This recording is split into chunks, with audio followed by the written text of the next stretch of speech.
Hello friends, welcome back to this channel. दोस्तों, इस video में हम बात करने जा रहे हैं वीडियोकॉन इंडस्ट्रीज़ लिमिटेड को लेकर के।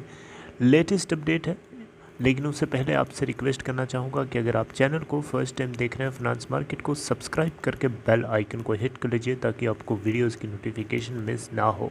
और दूसरी चीज़ कि अगर आप डीमैट या ट्रेडिंग अकाउंट ओपन कराना चाहते हैं, डिस्क्रिप्शन बॉक्स में लिंक आपको मिल जाएगा।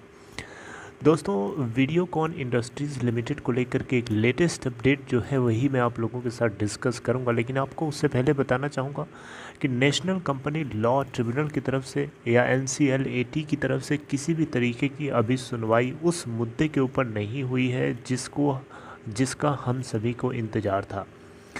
मेरी बात समझ रहे हैं? मैं ये बताना चाह रहा हूँ कि जो लेंडर्स हैं उनकी डिमांड थी कि वो फिर से बिडिंग कराना चाहते हैं वीडियोकॉन और उसकी group companies 13 total group companies को लेकर के, लेकिन फिर पता चला था कि इन्होंने अपने इस डिमांड को विड्रॉ कर लिया है।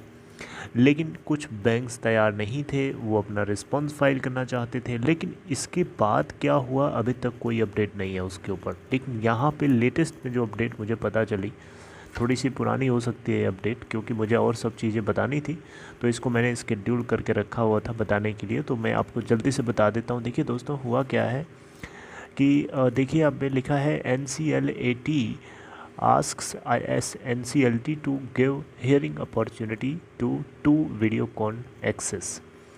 अभी इसका मतलब आपको समझ में आएगा। देखिए यहाँ पे एक्चुअली में ना अगस्त 31 2021 को NCLT के मुंबई बेंच ने यहाँ आप देखें तो बेसिकली मैं आपको बताना चाहूँ तो भारत सरकार, जी हाँ, सेंट्रल गवर्नमेंट ऑफ इंडिया ने अगस्त 31 2021 को जो है एक प्ली फाइल किया था NCLT के अंदर यहाँ पे वीडियोकॉन टेलीकम्युनिकेशन लिमिटेड के 2 एम्प्लॉयज़ के अगेंस्ट।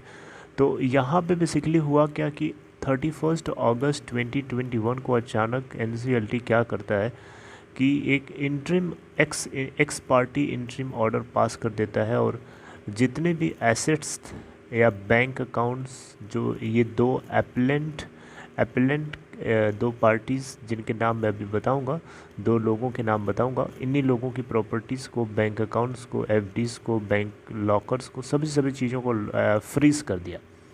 तो इसको लेकर के दोनों लोगों ने जो है NCLAT के अंदर चैलेंज किया, NCLT के इस ऑर्डर के ख़िलाफ़ या NCLT के इस डायरेक्शन के ख़िलाफ़। तो इसको लेकर के NCLAT ने केस को रीड किया, केस को सुना समझा, और फिर पता चला कि NCLT की तरफ से जो कदम उठाया गया है ये कहीं न कहीं नेचुरल जस्टिस के ख़िलाफ़ है। यानी NCLAT की ऑब्जर्वेशन ये है कि नेशनल कंपनी लॉ ट्रिब्यूनल ने जो कुछ भी किया है इन दोनों लोगों के खिलाफ, जिनके नाम है अरविंद बाली और दूसरे सेकंड पर्सन का नाम है सतपाल बंसल, यानी बाली एंड बंसल, अरविंद बाली एंड सतपाल बंसल, जो कि वीडियोकॉन टेलीकम्युनिकेशन के चीफ एग्जीक्यूटिव ऑफिसर और चीफ फाइनेंशियल ऑफिसर थे, राइट। तो यहाँ पे NCLAT की ऑब्जर्वेशन ये है कि इन दोनों लोगों के प्रिंसिपल ऑफ नेचुरल जस्टिस के खिलाफ जा कर के NCLT ने ऑर्डर दिया है। NCLT को कम से कम एक अपॉर्चुनिटी प्रोवाइड करनी चाहिए थी, ताकि कम से कम इन दोनों लोगों को मौका मिले ताकि वो अपने भी पॉइंट्स को रख पाएँ, अपने भी पॉइंट्स को वो बता पाएँ। तो यहाँ पे NCLAT ने NCLT को डायरेक्ट करते हुए कहा है कि आप फ्रेश डिटर्मिनेशन जो है यहाँ पे पास करिए, एक नया ऑर्डर पास करिए, और इसमें ऑर्डर पास करने से पहले आप एक अपॉर्चुनिटी दीजिए इन दोनों लोगों को, ताकि वो लोग अपने अपने पॉइंट्स को रख पाएँ, क्योंकि यहाँ पे फेयर, जस्टिस और डिस्पैशनेट मैनर में मेरिट्स के आधार पर फ्रेश और ऑर्डर पास किया जाना चाहिए, right, principles of natural justice को सेटिस्फाई करते हुए। ऑलराइट, तो दोस्तों ये NCLAT की तरफ से डायरेक्शन दी गई है NCLT को, नेशनल कंपनी लॉ ट्रिब्यूनल को, और 5 हफ्तों के भीतर आई थिंक ये कहा है NCLAT ने।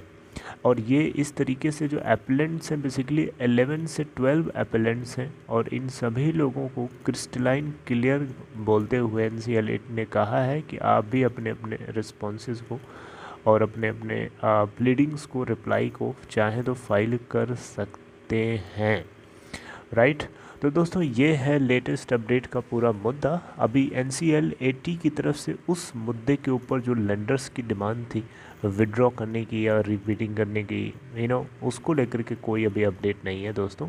अगर उससे जुड़ी हुई कोई अपडेट आएगी तो मैं आपको ज़रूर बताऊंगा। Take care, this is all.